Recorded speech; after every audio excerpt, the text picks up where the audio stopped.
mungkin salah satu rencana Allah atau pengajaran Allah kepada kita semuanya adalah bahwasanya kita tuh memang terkadang ya kita tidak bisa mendesain hidup kita secara total.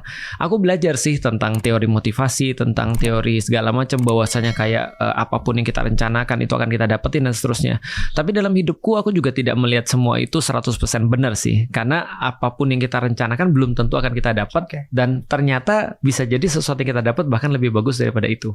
Nah, kalau hidupku sendiri misalnya ya, orang lihat sekarang aku seorang pembicara. Orang lihat aku sekarang ngomong tentang sejarah. Aku nulis misalnya.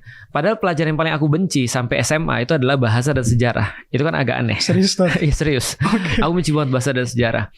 Mungkin karena gurunya kayaknya ya. Makanya sekarang aku berpendapat kalau ada guru yang bisa menjadikan sejarah itu nggak disukai oleh orang-orang Indonesia, itu kayaknya sebuah kriminalitas yang harus diusut tuh kayaknya tuh. Karena kan kok bisa kamu menjadiin sejarah tuh jadi membosankan kan gitu. Tapi kenyataannya di Indonesia adalah sejarah seolah-olah sesuatu yang sangat membosankan, yang akhirnya orang tuh nggak mau, apalagi bahasa. Bayangin aja dulu ketika aku ditanya, kenapa kamu nggak suka bahasa? Aku bilang aku orang Indonesia, dari kecil lu berbahasa Indonesia, kenapa harus belajar bahasa? Ya kan? Terus ketika ditanya, kenapa kamu nggak suka sejarah? Pertama aku nggak suka ketika gurunya datang terus kemudian suruh kita nyatet di papan tulis, lalu kemudian kita disuruh salin. Yang kedua penjelasannya nggak ada kecuali cuma hafalan tanggal dan seterusnya. Aku bilang ngapain aku harus tahu banyak tentang orang yang sudah nggak ada? Apa hubunganku dengan dia? Tapi ternyata aku jadi ngerti sekarang kenapa aku belajar sejarah, tapi itu nggak aku dapat ketika di sekolah. Artinya berbeda jauh banget.